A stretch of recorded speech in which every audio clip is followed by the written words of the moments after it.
Hello, everybody. We are back. It's the BNT Girlies, and it is just us this week. What do you think about that? It is. Did we do it just us last week? No. Oh, kind of. Yeah. We started it by saying it's back to basics, and guess what? We're back to basics.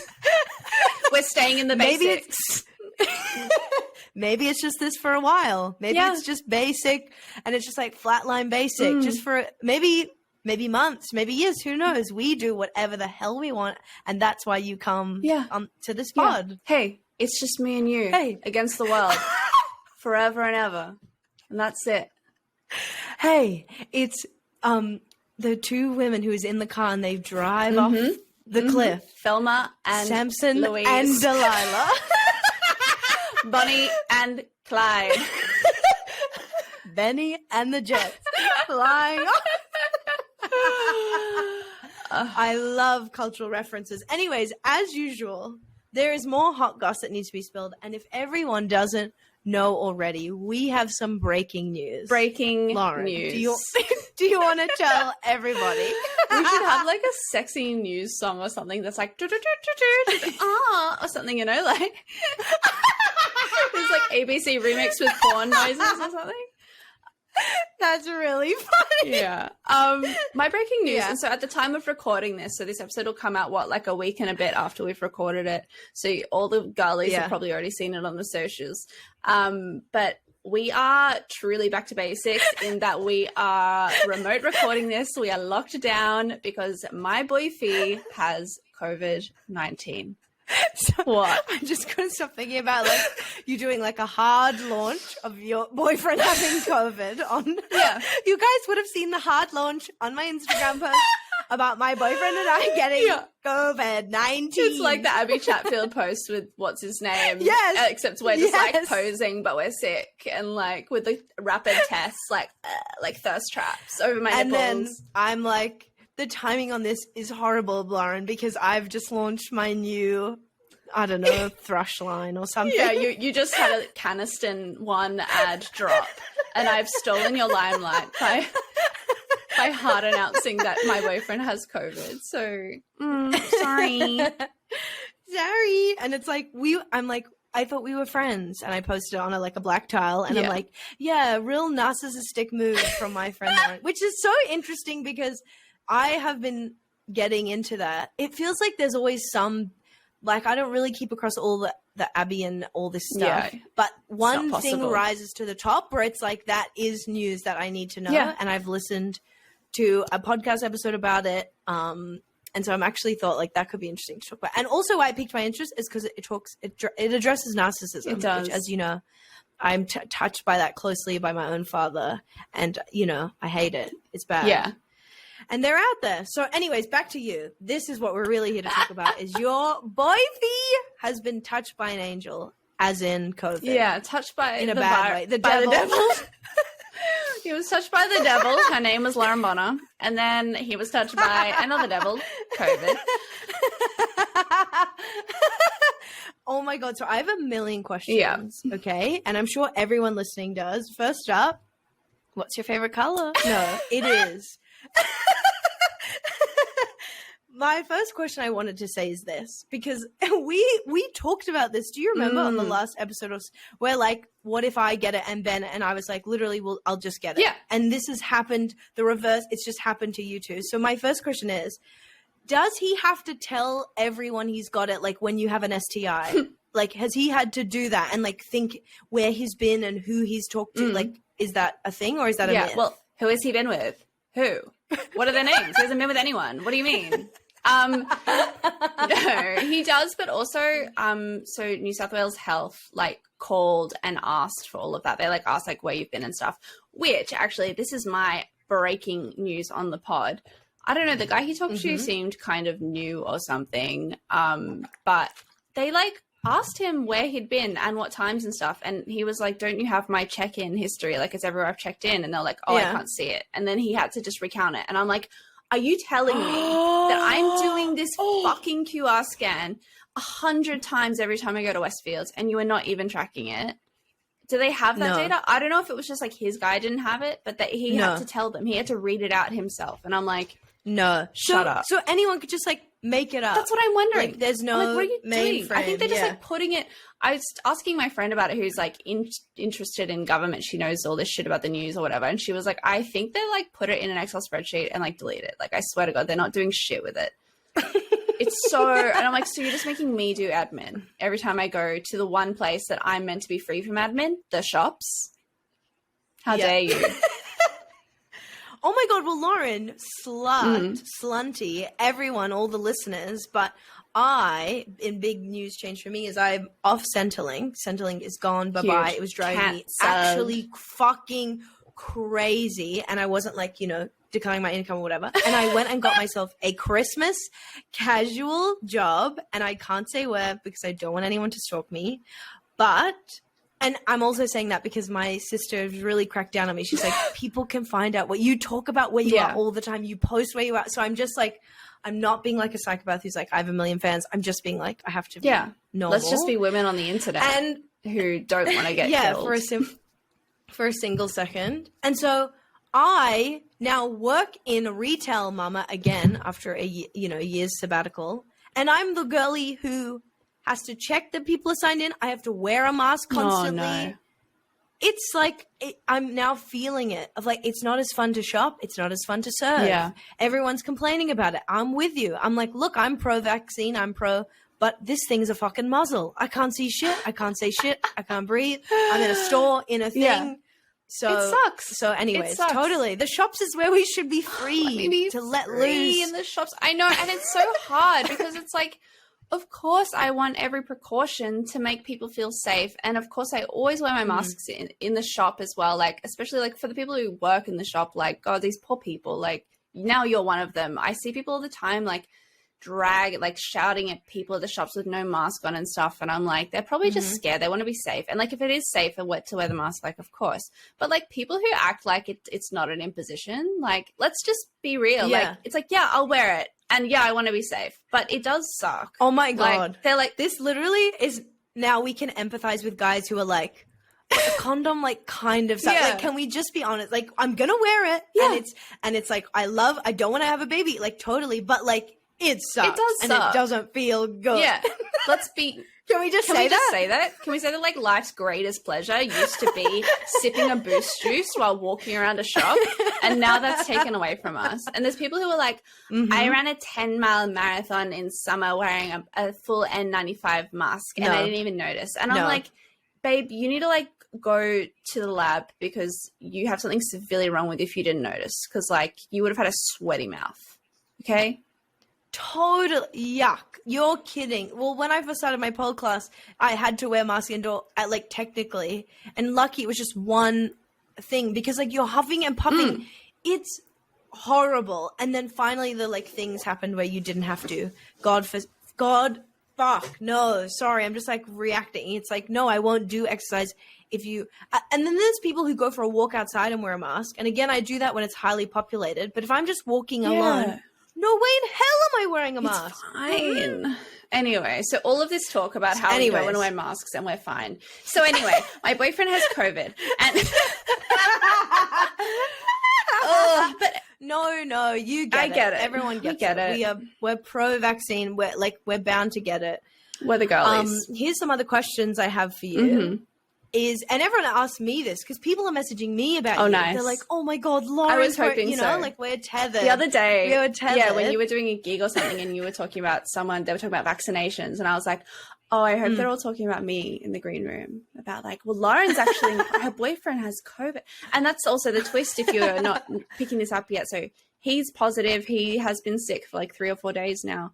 I'm still testing negative. I'm still negative. So I'm kind of invincible. And it's like the power of the girlies, I think, behind me are protecting me. They're standing guard and they're not letting any virus in. It's like the true vaccine is like a bunch of women holding hands in a circle around Lauren. It's the sisterhood. Like in a symbolic.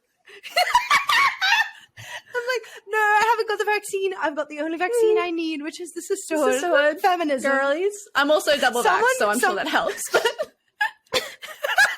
Someone asked me, the publicist for my management, what? they were like talking about me. to me, Pia.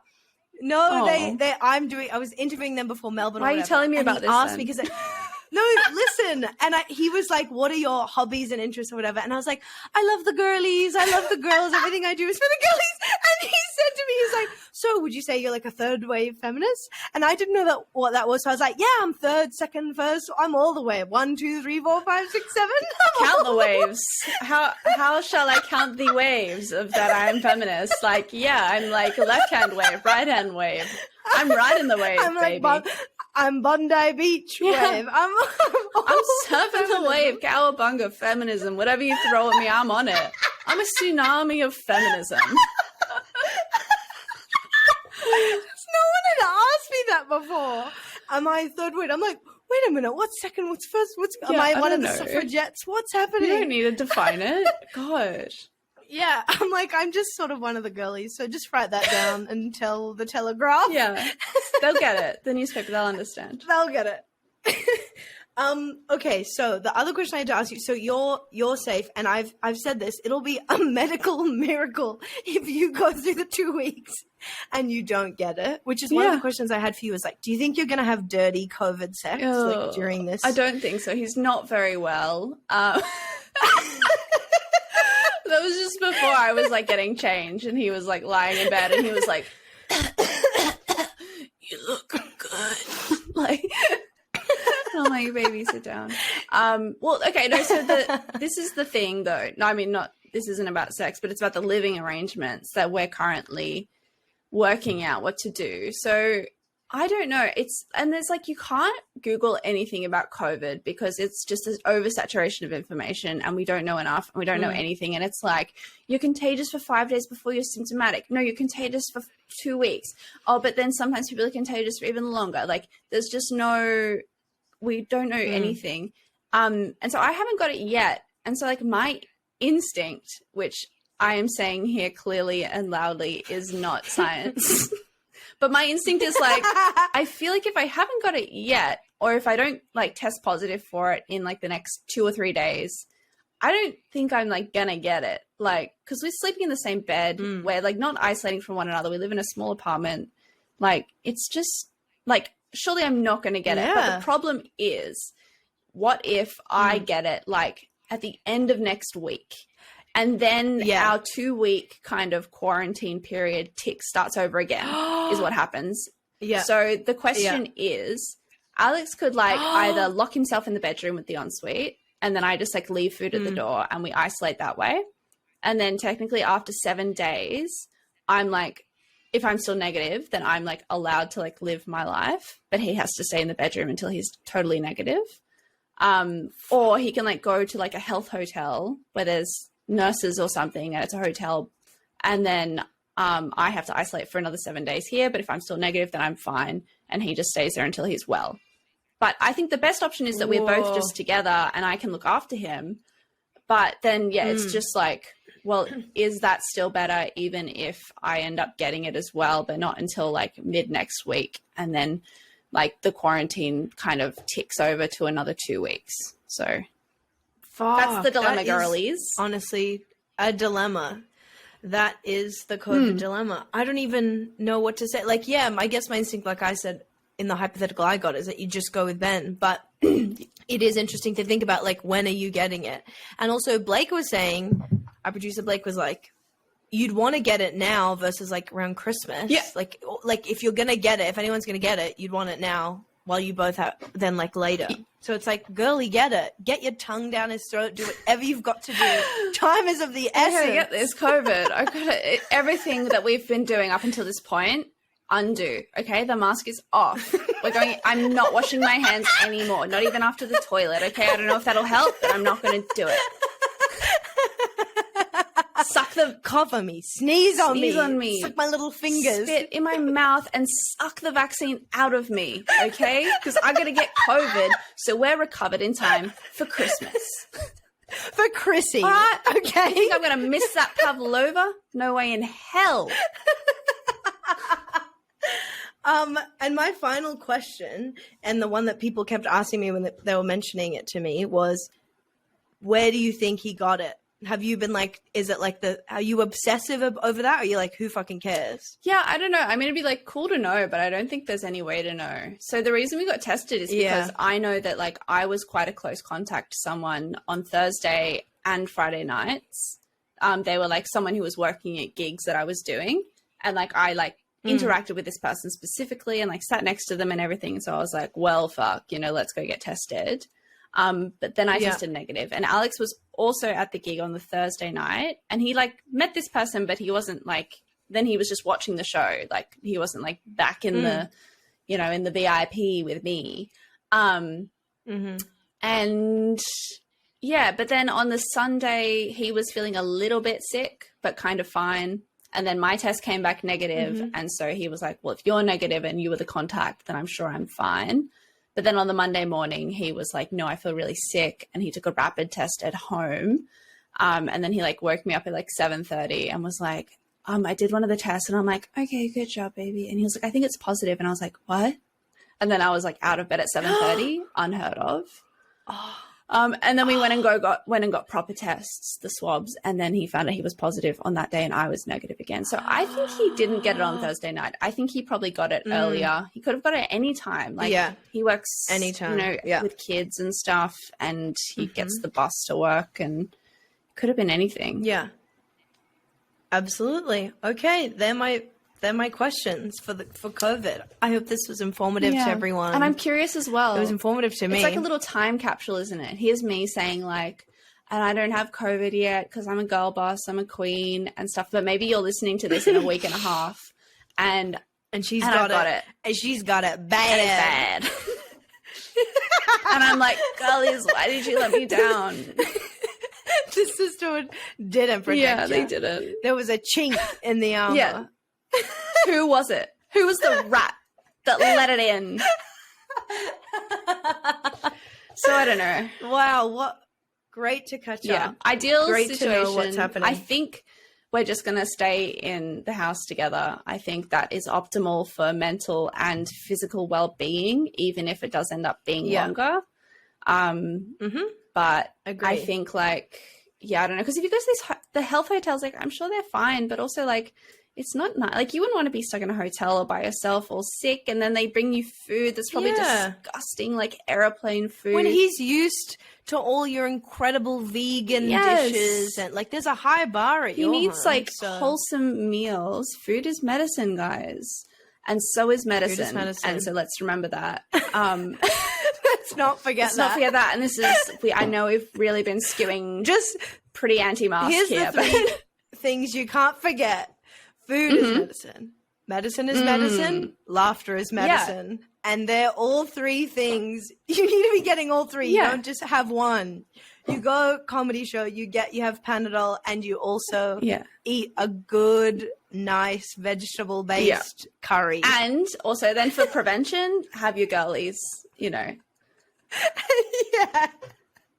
And there are COVID tips. And that's been COVID Corner on BNT. And I'm very curious to see, I wonder how I am in the time that you're now listening to this. Check in. Hey, send me a DM and be like, how are you? Because maybe I'll be like, I am fucking smug as hell because I still don't have COVID and I won and I beat the virus, and they're going to like send me to the lab and study my blood.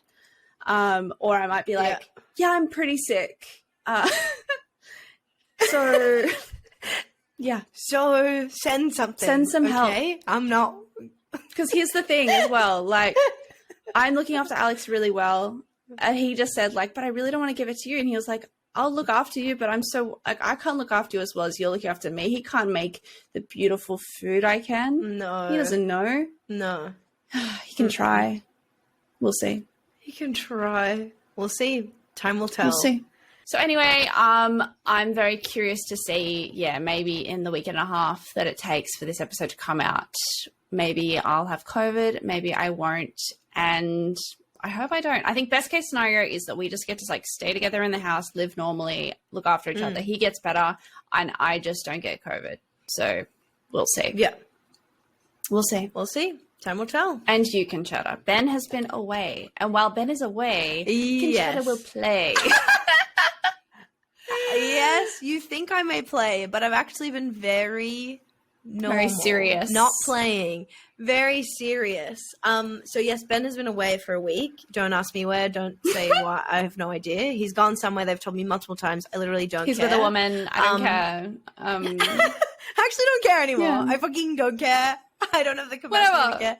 So he's away with his guy friends on some fun road trip, and that's great. And I remember the first time Ben left for a trip, I like cried. I remember telling you, because I just I was overcome with like love, and I don't know what it was. Maybe just like I'd never lived with someone before, and we were in such a good place, and it was just like a shock to the system of like we'd just fallen into being partners and spending every second together, and our lives aligning. And it is like this time around. Oh, I was gonna say, and then like living go. alone and stuff as well. Like that's kind of a scary thing of its own. Yes. Thing. And I think I remember so I was like, don't tell men that you meet at the beach that your boyfriend's away. Yeah.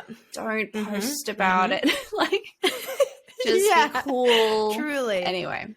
Just be cool. But that first time it was like a shock to the system and then got into it. This time around, I could have kicked him out faster. I was like, get out. Get out. Like, go.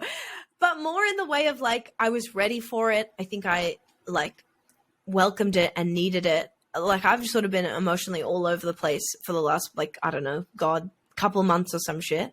And so this time around I had like, it was nice to just have like peace and clarity. And a thing that I learned about myself, which I thought would be interesting to talk about, is that, so this one thing that sort of helped my unraveling is that I'm like a big people pleaser. My therapist was like, you are a people pleaser to your core. I think it is both nature and nurture growing up, having my father who like had I had to live my life in his vision, and there was very hard consequences. And then, you know, the better I did or the more I impressed one person, the less like horrible things would happen. You had to please. And then that just bleeds into, that was survival kind of thing. And then it extends to extended family and being like a golden child and always being good and then being at school, blah, blah, blah, blah. So would you believe it, people? But that sort of follows you wherever you go. And that's so weird, isn't it? It was the first time. Like things in your childhood just like don't stop.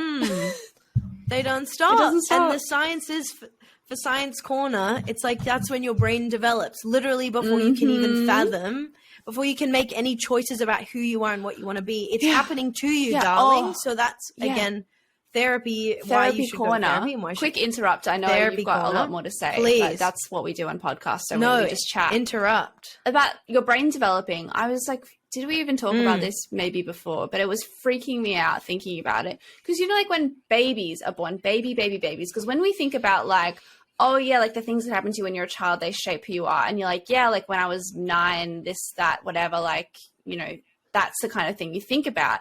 But stuff that happens before you can even remember, that is what freaks me out. And that is like what is also so influential, because like you think babies are just like la la la, they're just like chilling, but actually they like read everyone's facial cues and they like soak up the vibe in the room.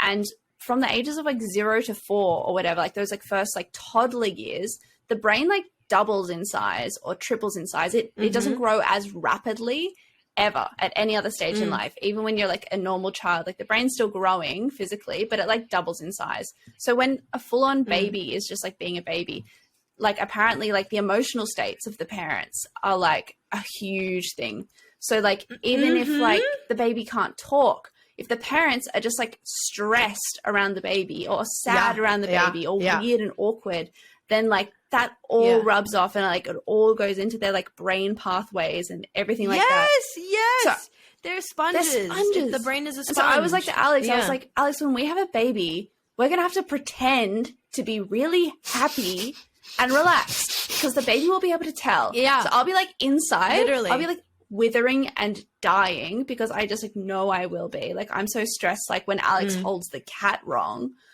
But I'm going to have to be like, hi, how are you? We're going to have to like write shit down, like fake stuff that's like, hey, like scripts. I actually feel like I'm going to kill myself because I have postpartum psychosis because like I'm definitely going to get that. Like just look at me. But I'm just like going to say verbally, the code is like, I love you and let's have lasagna for dinner. And that's code for like, call the cops because I'm going to kill you. Because the baby knows. And you're like, you just have to be like, baby controller, because that's your baby's name. Hi. And you're like, lasagna for dinner, and then like she's she's happy, you know. Oh, mommy. You've got all your things of Italian names. You've got Tony Soprano, Antonio, and then you've Concetta, your little baby girl. If I say lasagna, that means like take the baby away, lock me in a room, and call the police because I'm gonna freak out. And if I say like cannoli, it means like take cover because I'm gonna kill you. And if I say like tiramisu, it means like clean the fucking house, you asshole. But then our child would grow up and they would still sense the tension underneath this, and they would be like, I have like a really intense trigger reaction to Italian food. And anytime someone mentions it's any Italian dish, I have like my heart beats and I feel stressed and I don't know why. And and then your child saying that in therapy, and then the therapist is like, let's talk about your childhood. Close your eyes. Boom. There you go. That's so funny. But yeah, it's beautiful. It's like, that's the brain. That's what happens. That's the first thing I had to learn when I was like, so I'm like not with my dad anymore. I'm not in any danger. I should be fine now. I'm with a boyfriend. Why am I like freaking out? And she's like, no, darling, we have to absolutely go back to your childhood. So anyways, so for me, there was people pleasing. It was the first time I was sort of addressing it in my relationship with Ben. And again, it's like not a Ben thing. Ben is like, I'm very grateful to have him because instead of having someone like controlling in my life, I actually have someone who's very like not controlling, kind, empathetic, just like self-sufficient man.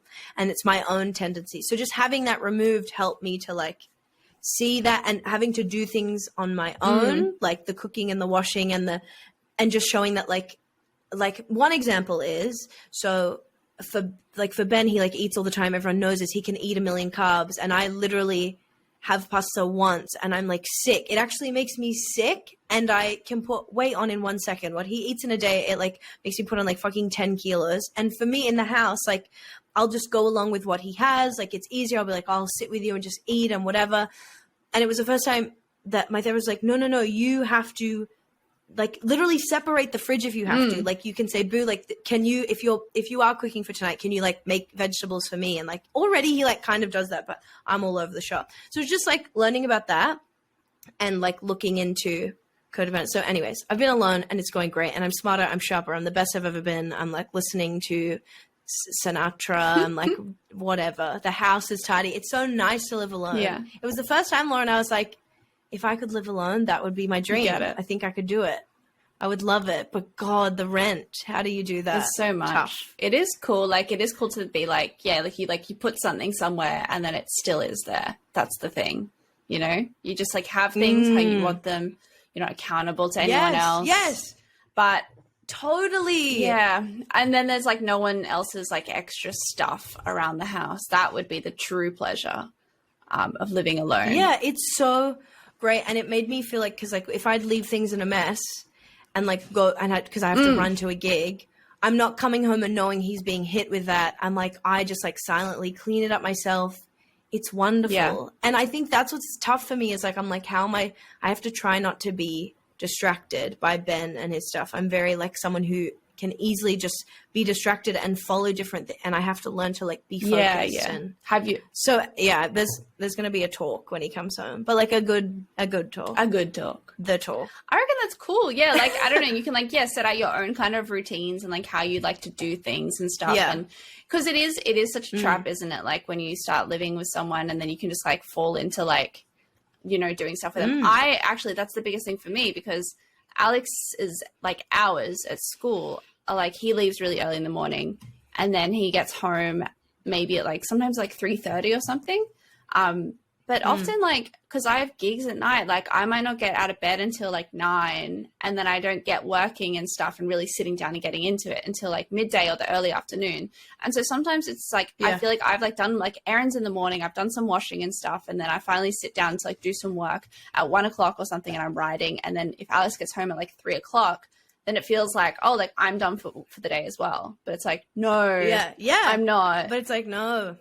I need to be, totally. And then I think more recently I have been like, hey, like I need to keep working because I was working on this show, which was good because I was like, no, like I'm going to keep working until 5 or 6 or something. And then even like after dinner, sometimes I would like do some writing. But I'm so guilty for just like, oh, like Alex is home, like, ha ha ha, like clock off for the day. And like, yeah. And it's not bad. It's just like, it makes sense. Like you're with a partner, you're in the same place, you just fall into doing the same things. It just takes discipline and focus on yourself to be like, yeah, that's great. Like that's all you can do. So that's the thing I have to do of being like, no, I've got to do this, or I'm going to do this, or like, no, don't eat that food because I had to make that because if I don't have this, I'm going to like eat junk food. Yeah. So no. Yeah. And food as well. Yeah. Because even like, I like make us like probably like slightly more like health, like, I mean, everything I make is pretty healthy, but like, you know, something like a bit more yummy that I would not just make for myself. Like if I'm just cooking for myself, I will like put beans on a sweet potato or something, you know, like just make fucked up stuff for myself. But then I would like, you know, I'll make like a cheesy pasta bake or something for me and Alex. But I think more like, and then once I made just like a quinoa and vegetables and stuff, and I was like, I'm sorry, I wouldn't normally like give this to someone else. And he was like, this is great. It's nice. Thank you. And I was like, whoa, I can just like make you eat my punishment food and you'll still like it. Totally. So that's just something to work on, I guess. And it's like also so sue me. I've literally never lived with anyone in my entire life. This is a new change for me. And I've never been with someone for 2 years. So it's like, yeah, you're going to come along the fucking roller coaster of my life's unraveling of my trauma and PTSD, et cetera, et cetera. So yeah, that's me. That's the update on everyone. And also just a quick update that I think would be really interesting to everyone is Lauren. You know that in this podcast history and our friendships history, I was the one who knew nothing about money. I was bad. You would teach me so many things. You would teach the girlies so many things. I was like, I don't know. How is she? I thought it'd be interesting. She investing? How is she? This girl playing the market? She's changed. She's metamorphosed. I don't know what happened, but like probably from everyone's help, your help, probably from just like something where I like woke up and I was like, no, like I need money for a future. Like I can't just like not know anything. It's like not funny and it's not cute and it's not cool. And so I like started listening to She's on the Money, which like helped change my little life and like change the way I looked at things. I moved my super to a fund that has lower fees, and I did it through a really great service, which I want to post about, who do it for women. And if you have under 10 grand, they'll do it for you for free. And they show you all the options and they're independent. And I do have things in micro investing, but not heaps. And I have like heaps of savings, and I'm like taking it seriously, and it's so different. And so I'm so grateful to everyone who showed me, to you, to this podcast, to learning, and there's so much more to learn. And that's what I learned from this podcast, of being like, these poor girlies, like, what's that thing that everyone gets and it means you just pay stuff without having the money? Debt? And they moved Afterpay, and they moved it into now like bars and stuff, and it's like, fuck you. And it's actually fucked up. I hate but it. Like, I hate Afterpay. It's really scary and it's really bad. And it's so scary. It's so bad. And the fact that it's really fucked up that they're doing Afterpay in bars now, and you can use Afterpay as well to purchase alcohol, which is like, I've like mentioned it probably on the pod, like an issue close to my heart. Obviously alcoholism, like my dad is a maniac. And so the thought that you can now buy alcohol with Afterpay is kind of like, awesome. Yeah, that's kind of like the end of the fucking world for a lot of families now. So you know, it wasn't enough that they could just drink the house anyway, but now they can like drink the future house. It's fucked. Truly. And it's fucked. So it was just crazy to learn, like, because everyone heard through me that like I didn't know, and it's so easy not to know. And there's people in worse, but like girlies just like calling up She's on the Money, being like, thank you so much. Like, I had no idea I was in this much debt, and that affects my rating. And like, I've closed down Afterpay, like just small things like that. I was like, everyone, we got to get all the girls. So, like, everyone, we got to hold everyone up. Women retire with less more than men. Yeah. Like, we don't know. And that's fine. And there's all these things attacking us, Afterpay. So can I say, okay, I've got 2 points. I've got, first, the second one is about a thing I've seen on TikTok that we can talk about. The first one is like, because I've never listened to like these podcasts, like She's on the Money and stuff, because I've always assumed that they're like, you know, for people who like earn a regular salary, and they're like, just save 10% of your paycheck. And I'm like, I need like we've said, like, I need like the 10 steps below that. I need that woman who like scams Centrelink for $200,000. Like, I want to know her story. Like, I'm like, I don't have a paycheck. Like, let's start there. But like, what is like the number one tip? Yeah. Like, have they stopped you from like buying shit you don't need, or like what actually, Yeah, or yeah, just I guess like, looking at like your super and your where shit is. So, well, it's so amazing because they have episode, like there was an app on tax. There was an app on, like, obviously it's broken down into, and the biggest one where they start is like your money story and looking at what is your relationship to money. And mine, and we talked about this, remember? Like, I'm the one in excess who didn't think and just whatever.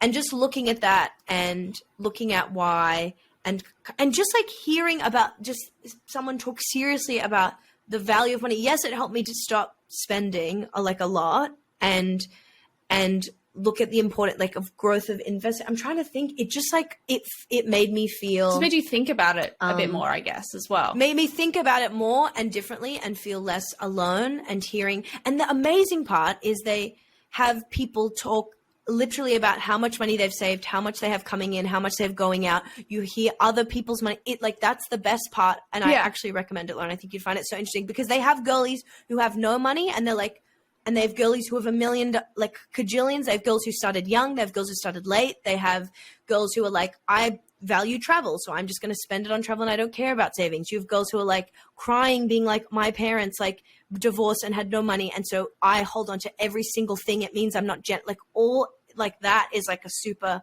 interesting part because again, it just shows you you're not alone. You fall in a giant scale and it just like inspires you to like improve. And Anna, you know, my other redheaded best friend, got me the book as like an early Christmas present, that's nice. which is so sweet. She was like, this is to you. So I just thought that would be like an interesting life update for everyone, that like, thank you. And you don't have to worry as much anymore. And you know what's even funny, Lauren, is that now Ben is me. Ben doesn't know shit. Again, he doesn't like technically have to worry. He like works day in, day out every single second of his life. So he's got money coming in, but like he doesn't know shit. He doesn't know how much soup he has. He doesn't know, he doesn't think about the future. He doesn't think about the past. He's just like, as long as I got money in the bank. And so that's an interesting thing because then there's a whole episode about your relationship and how money is like one of the biggest things that obviously make relationships, break relationships, and just learning how to talk about it with your partner. Because I'm like, look, that's his problem, but like, when will this come up? Like, I wonder when, if we want to like have goals and do things, maybe Ben does have to like shape up. You know? I think it's like talking about it. And also like I think there's also a big difference though between like, say, someone like Ben, who is like, you know, he has no malicious intent and he's not like a crazy spender. He's not gambling. He's not doing anything bad. He's just a bit disorganized, but he is like a good person and he's like open to discussing it with you. And he's like transparent. Like that is the most important thing. Absolutely. Not like totally. Because you'd rather have that and someone who maybe doesn't earn as much money than someone who earns a lot of money, controls it all, doesn't tell you where it's going. Because that's what I was going to talk about. I keep seeing this trend on TikTok and like, I guess like this is what the algorithm thinks that I want to see. And it's like day in the life of a stay-at-home girlfriend. Have you seen these? Oh, no. It's just like that fucking bullshit aspirational lifestyle TikTok things, like, you know, how to be that girl. Like, I'm a stay-at-home girlfriend. And it's like, I used to work every day and it sucked and I had nothing. Now I'm a stay-at-home girlfriend, la, la, la, la, la. And so it's just like showing them and like in their house and it's like 9 a.m. I got a manicure. Then I went to Pilates and I got a green smoothie. Now I'm like choosing what to order us for dinner. I'm a stay-at-home girlfriend. And they're like driving around in a Range Rover and stuff. Don't watch that, Lauren. You're going to drive yourself fucking insane. No, but it's like, I like see it and I'm like, okay, cool. Like, you have a nice life. Like, what you're actually telling me is that you're financially dependent on a man with whom you have no legal tie to, you know, in Australia, at least, you know, if you're a de facto with someone and you like pay them rent and they own the house, then you are entitled to part of that house if you break up.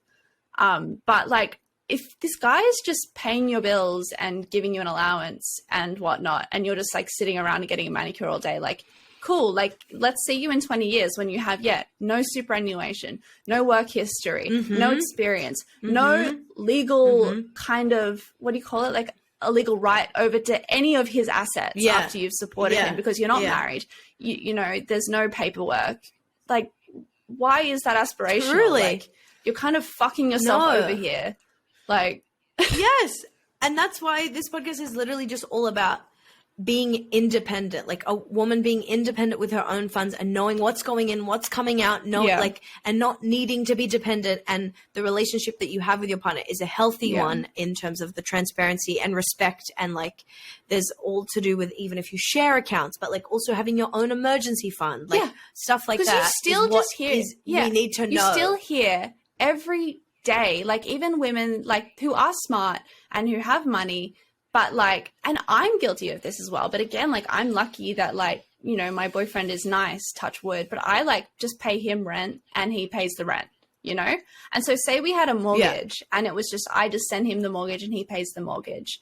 And because I know my boyfriend and I trust him, like I'm sure he would. But when we have a mortgage in 150 years, like I'll also like keep an eye on that, because there's so many women who do that. And then 10 years down the line, they break up and they get a divorce, and then they go to sell the house and they find out that he's never paid the mortgage. He's been spending all the money on strippers or whatever. That happened to my mom. It happened to everyone. Like my mom and my dad had an investment property and my dad never paid the mortgage on it. And it was like, where was the money? Like where a whole unit in Parramatta, like gone, just gambled, drank. It's gone. Like, and she just like thought she owned 2 houses. And then it turns out she owns a quarter of one house, you know? And then what do you do? That's not even one house. Like, no, you're fuckado. Yeah. Truly, that's so, that's bad. Yeah. That is huge so bummer vibes. It's bah humbug. Oh my God. It's like, what is this? The Last Days of Rome? Pay the mortgage, Andrew Bonner. Oh my God. And that's so funny. And then in the other way, like my father, so he like have money, blah, blah, blah. But he was controlling, very controlling. So it's like, it never, that's not good either. Financial abuse. Like someone who controls financial abuse, hun. Absolutely. And so, so that's the other interesting thing of like, looking back into just to know that you like, there's a reason for the way we are things. There's a reason to the way Ben doesn't think about it, doesn't care about it. There was a reason the way I was. There's a reason for literally in the way we're talking about the fucking brain. Bitch, it also works with money. And the most amazing, empowering thing was it's like, you can change it. You can change it. That is all that comes with like the power of knowledge, the power of self-awareness, and you don't become perfect in a second. You'll still make mistakes. So anyways, this is so good. Love to talk about it. If other people relate and whatever, look in the podcast. We're not experts. Go to the experts, but learn, and you can start somewhere, and you're not Keep an eye on your money. And that ends. Know where it's going. And also, if you own a home with your partner, make sure your name is on the deed and the title, and look at the mortgage and make sure all the money is going in there, and just like know the shit that's happening. That's the advice from two girlies with nothing at all. And that's the advice. And that's the end of Money Corner. Corner. And now I have a name for the next part, which I thought we could call it Let's Go to Gossip Town. Population 2. Lauren and Concetta. All aboard the Gossip Town Express, leaving right now. And it's a very short trip because we're already there. You walk straight on, you walk straight off. Oh, yeah. It's a hop on, hop off. The London bus tour.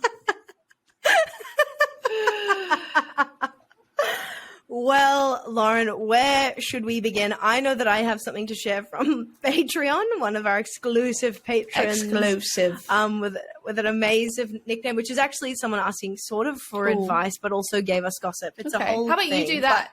Do you want to? Because I haven't heard that yet, so you can enlighten me. Okay. So I'm just going to walk everyone through this because I have to just say up top, this is sort of involves a backhanded compliment at me. And so I'm really going to go off. Is there anything for me in here? Or what the fuck? Nah.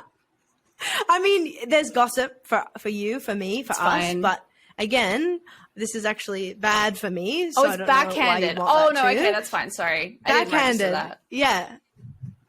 Okay. So we got a message from one of our patrons being like, hey, baby girls. Don't know if that's a misspelling of girls. I like it. Would love some relationship advice. Please do a love line epi. Bye. XOXO bye. And immediately I was like, this is a girl? but it's not a girl. But it's still, you can be a girly if you're not a girl, obviously. Anyways, and also we should say the thing that we're like, girlies involves the gays, the girlies, the gays, Theys. and the, is it, and the theys. But also, didn't you say theysies? Oh, theysies. It's the girlies and the theysies. The girlies and the theysies, yeah. Hey, theysies. And also the he, hims who listen to us. And they're girlies. Honorary too. girlies.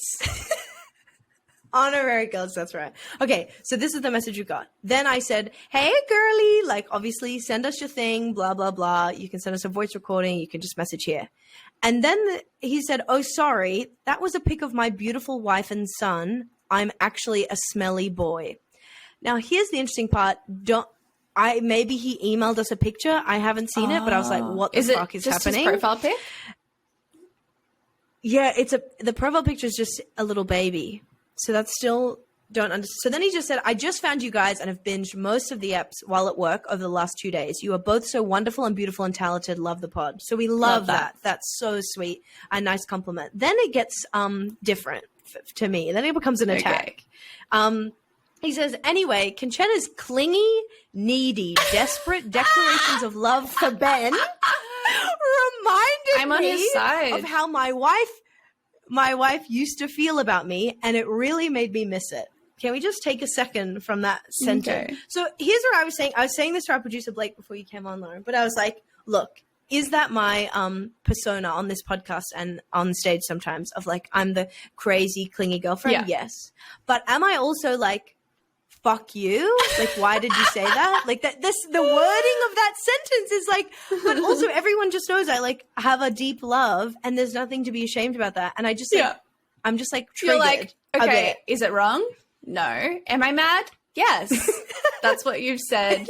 Yeah. But he is saying, I don't think he needed to say that. But it's a positive. He likes it. It's just called like being loving and it's a persona. But anyways, is it? So he said, she's matured as a woman and become more secure in our relationship, so she doesn't feel the need to say stuff like, I love you, don't leave me anymore. I don't say that, don't leave me to Ben. I do not say that. I say to that man, you can leave. And he says it to me like we are on an even playing field. I'm just more affectionate. You can say, you say to him all the time. It's like, of course, you're very free to leave me, of course, if you want to die. I say that. I'm like, gun to your head, leave me. Gun to your head, leave me, and I'll pull the trigger.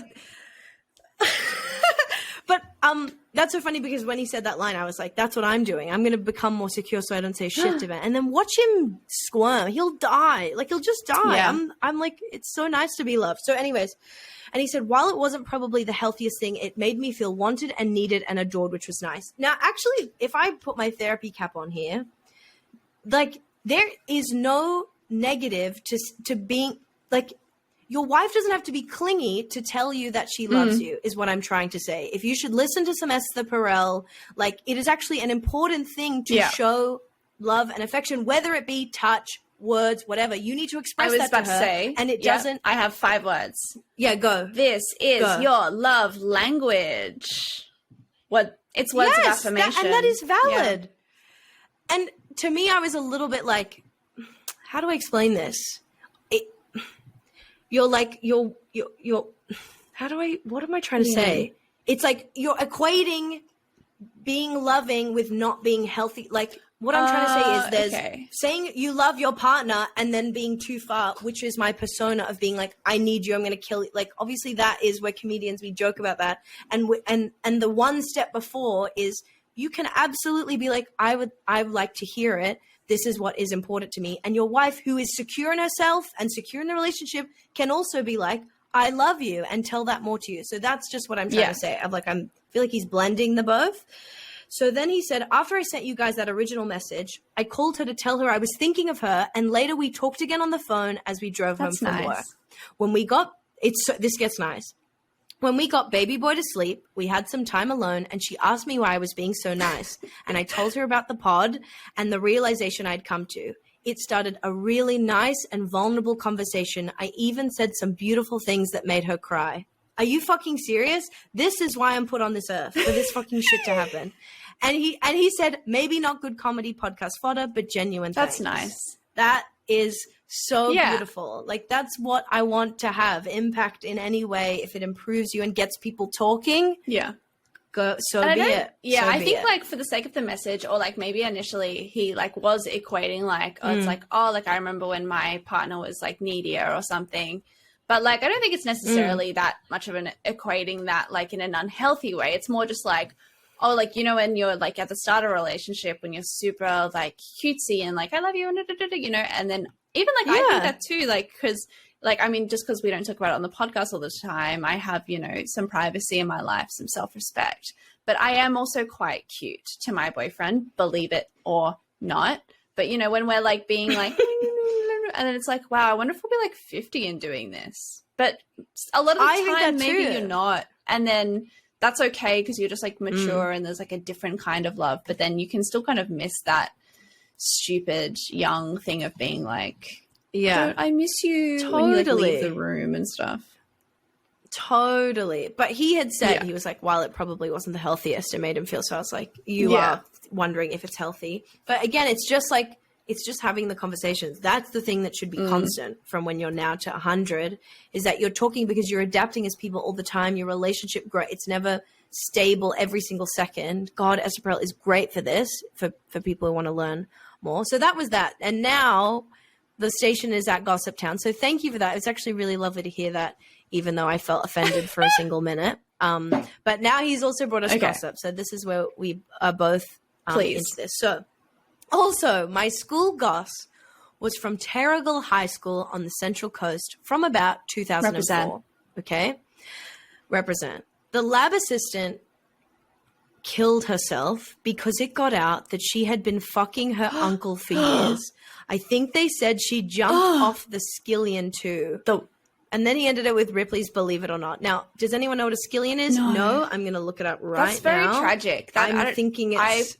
Yeah, that really was a hard turn, and I'm sorry I didn't provide a trigger warning. You really did not lead up to that properly. You were like really spending a lot of time on this backhanded compliment to you. And then you're like, and now we're at the gossip. Like, it sounds like this girl was abused. Shut up. Okay, sorry. A skillion Some respect. is a lean-to. Sorry, I do. Respect. This is tragic. It's tragic. This person suicided. It's bad. This is a tragedy. I'm sorry. It started like it was going to be like, it really did. And then, because again, it was like an incest is more common than you think story, but it was like in a bad really dark, in a bad way. So I'm not making fun of it. I just said it wrong. Okay. I'm not a perfect podcaster. I'm just a girl reading from a screen. And so just to give everyone the definition, skillion, a lean-to attached to a dwelling and providing additional accommodation, especially as a kitchen. I have no I still have no idea. Let's go to Google Images. It's like when you ask an engineer, like, what does an engineer do? And then they tell you and you're like, yeah, I still don't know what you're talking about. Break it down. I'll never know. Once I was, oh my God, the other week I was doing crowd work with someone and I was like, what do you do for work? And they thought about it for a really long time. And they were like, like computer... He said like, oh fuck, what was it? It was like computer engineering or something. He like had two words that was just definitely not his real job title. And I was like, I appreciate that you really tried to dumb that down for me and it still wasn't enough. Wow. Okay. That's the set. And so anyways, I just think it's a roof. So sorry about that. But that is the goss that this guy who had a breakthrough in his relationship also shared with us. And let's take a moment, and that was technically under the legal definition a form of gossip, but also very sad, and our hearts go out. And like, for real, that's horrible. I'm looking at another bit of gossip now, so let's shift this. Make it lighter. Sorry, I didn't even vet it. I read it as it came. I had been staring at the backhand and we didn't vet it. Oh, I unplugged my headphones. It is BNT. I'm back. It is BNT Uncut. BNT Uncut. Okay, and I'm going to read out this one, and I haven't really vetted it either. Okay. So I've read the beginning, and it's... Strap in. It's funny. It's spooky, and it's good. But it could get dark. I hope not. Anyway.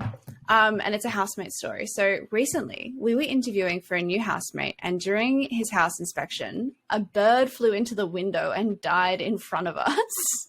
Can you imagine that?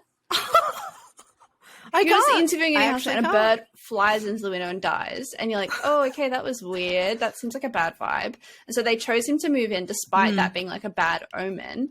And then the day he moved in, another bigger bird died. No. A pelican. Yeah, what if like a pelican appears in Newtown or whatever? Then it's time to go. You gotta go. If that's not a red flag, if it goes from a little sparrow to a giant pelican, an albatross, which I will never forget as a kid, was like the longest wingspan. They're bigger than you think. They're bigger than you think. Albatrosses are bigger than you think. And that's kind of like incest. It's more common than you take a guess, go up, the double best it. tweet I've ever seen, and it's so hacked to read out a tweet, but I always think about it. Please read it out. Picture a moose. Wrong. They're bigger than that. I love that. Can I just say, I went off about how much I love Jerry Seinfeld. I love Twitter. My Twitter is the best. It is so funny. I scroll Twitter and I just, I marvel at Twitter. I love it. Love to look at it. So funny. People are so funny out there. They've really got something going. So anyways, is this the end of the goss? What else? So there's another one. I'm just trying to see if there's even goss. Okay, this is good. Okay. I live with 4 other people in a pretty large share house. And I got stuck interstate during COVID, so I ended up missing out on most of the lockdown. So when they flew back with about a month of lockdown left to go, probably when like stuff loosened up, and so then they got back home with their 4 housemates. And so before lockdown, one of my housemates had a girlfriend.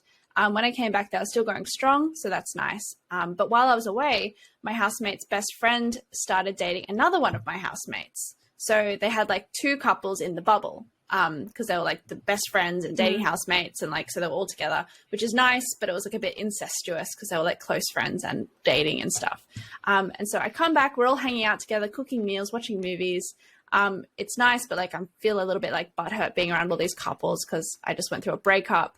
And then luckily I have 2 other single housemates, and they're her saving grace. I mean, I think it's a her, I don't know.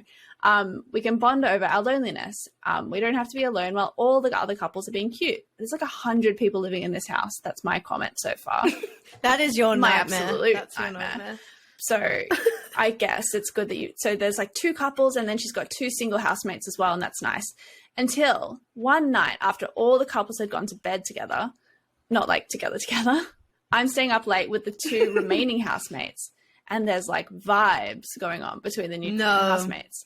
And then it dawns on them very suddenly that they're being a cock block, and the 2 housemates are clearly fucking, and then they're still stuck in lockdown as the 7th wheel in their own home.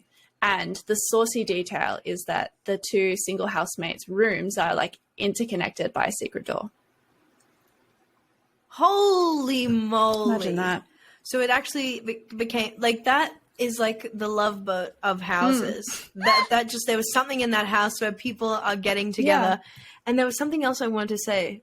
I thought that story was going to go that the 3 of them then had a threesome. Yeah, when I skimmed it, I thought that the 2 couples had a foursome or something. So this is exciting.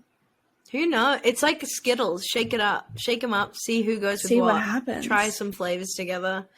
Lauren, you know what I thought would be, I mean, you can say no to this, but I thought this would be a good segue into your own housemate gossip of your last house. Oh, yeah. With the spooky story there. Story. Oh my God. Yeah. And I've got a video of this spookiness, and I don't have permission to post it, but I could probably maybe ask. Patreon? Maybe just for Patreon. Ask? Patreon? Maybe just for Patreon. I'll think about it. That would be so good. So many people would join just for 1 month and then leave. Because it is honestly one of the most terrifying things I have ever seen. Okay, actually, if you're on the Patreon, I will send it to you maybe privately or something. We'll work this out. Yeah. Anyway, What was Yeah, it? I used to live in a share house as well. Kind of sounds like this, except like no one was fucking each other. But there was just a bunch of people in the house, like 4 of us girls. And then I think eventually 5, actually. Yeah, because a girlfriend moved in or something. And it was a big normal house, but it was in Newtown in Sydney, which is like quite a high density suburb, lots of terrace houses. But we actually had a big long driveway, which was really unusual for the area. And it was a really dark driveway. I mean, our bedroom windows kind of like faced out onto the driveway. And a few times we like heard rustling around and stuff outside, but we didn't think much of it. But then more than once we kind of saw someone like in the driveway, which was really scary. And I remember once it was one of my housemates was ordering Uber Eats really late, like 2 a.m. or something. And she was just kind of standing with the door open a crack.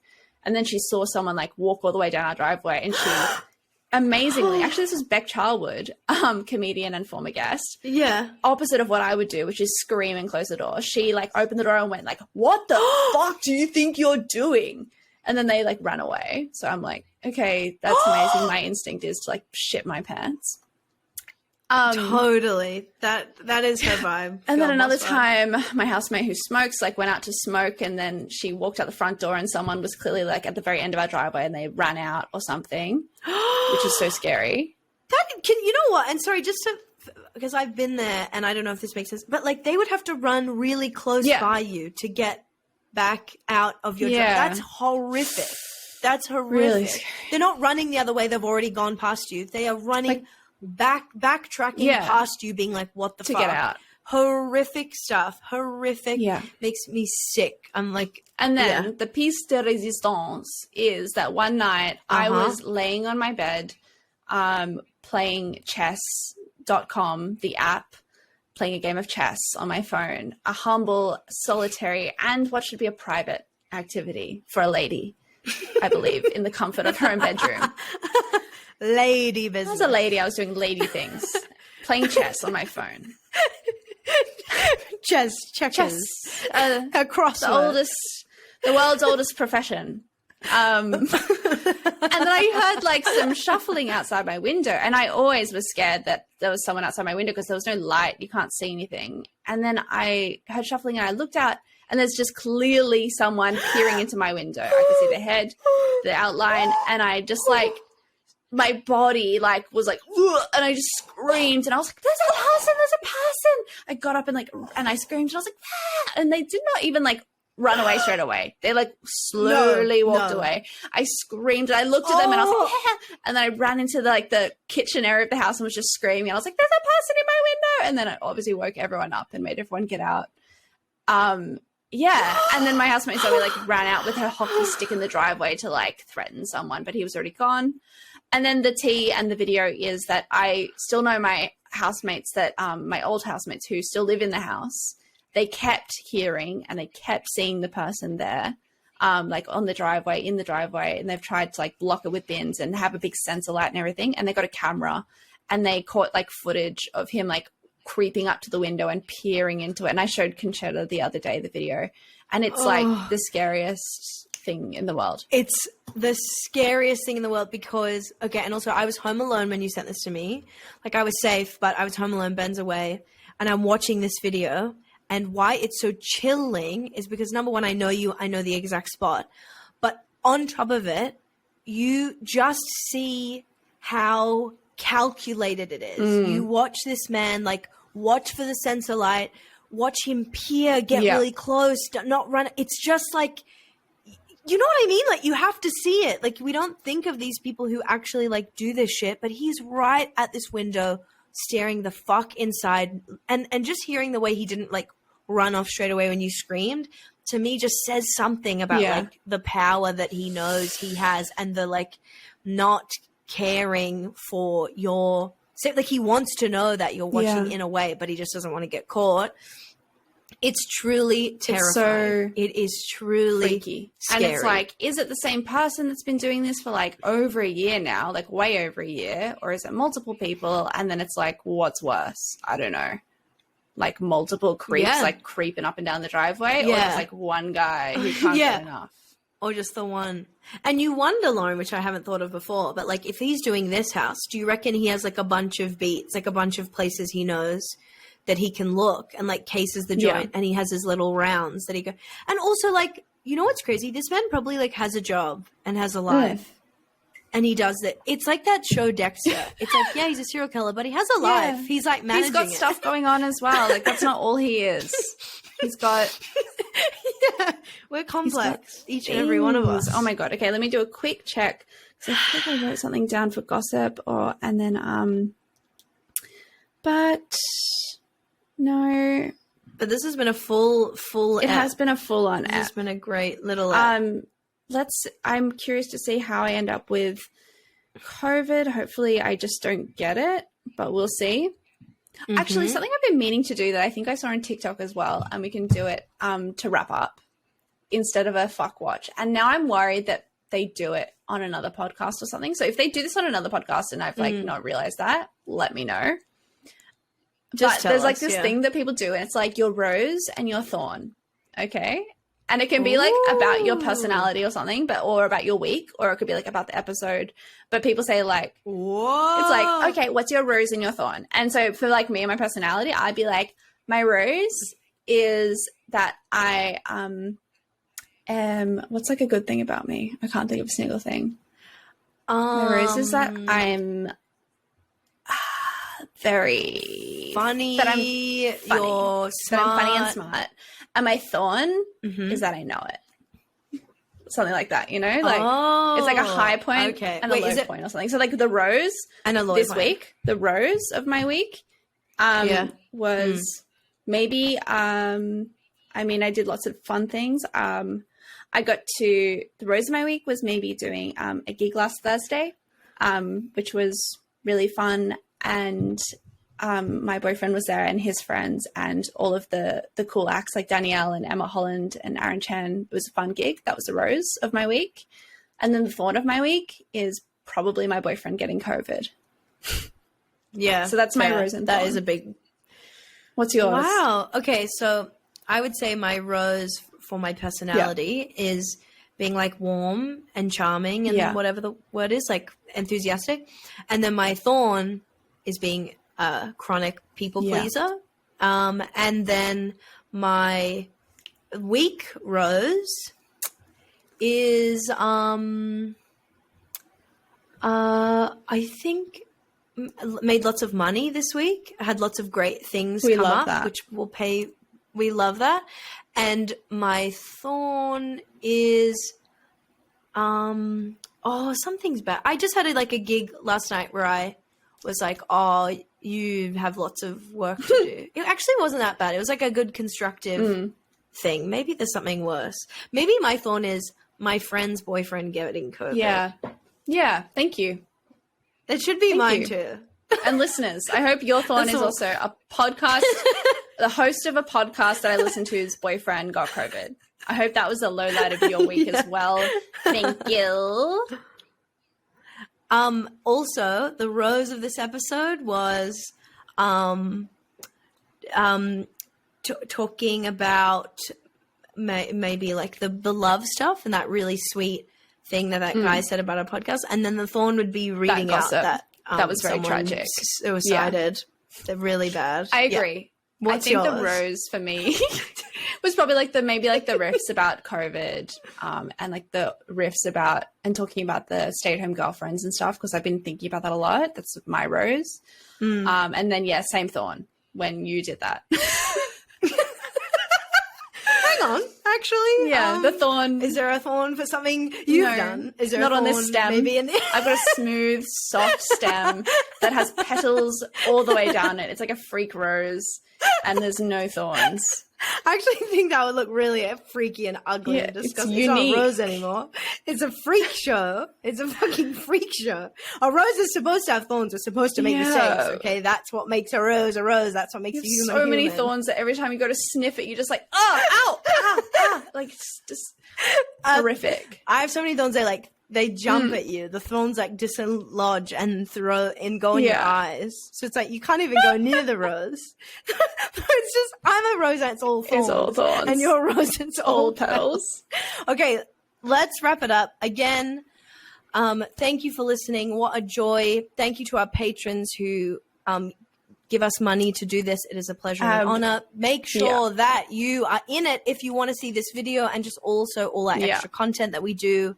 On top of this, if you want to engage with us, go on our Instagram at bignaturaltalents. It's where you can DM us anything you think, tag us, respond, send us goss, etc. And also, what's the other thing I wanted to say? Reviews. Thank you so much for reviews. I've actually stopped like begging and pleading for people when they say nice things to be like, oh, could you put that in a review? I actually don't care anymore, but it is still a lovely thing to do. And we've gotten some without me even asking. Amazing. Anyone. So what a joy. What a pleasure. Okay. No more people pleasing for me. I don't give a fuck anymore. Oh my God. We're out of time, but we'll thank our new patrons next week, maybe. So sorry that we haven't read you guys out yet. It's just, it's coming. It'll be extra. I'll be extra sharp. We'll be extra sharp. And we value and love every one of you. And if you're a patron and you want to see the video, maybe message me or something. Message the Patreon and then I'll send it like privately. Can't we just like upload it in the Patreon? That, like it's a police thing or something. Do you think? Or do you think maybe my my ex-husband will just never learn and it's like not even that rude of me to just upload it? That's what I think. I think a Patreon is secret. Yeah. I think it's a private forum. It's private. And you could always put it up and then take it down. I could also always, I mean, God forbid, I simply have a conversation with her and ask her. And yeah, I think that also would be good. Consent. Everything I'm doing around this is just avoiding talking to someone.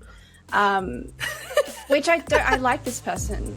That's your my thorn. That's your thorn. Okay, let's go. Let's get out of here. Okay, bye. Okay.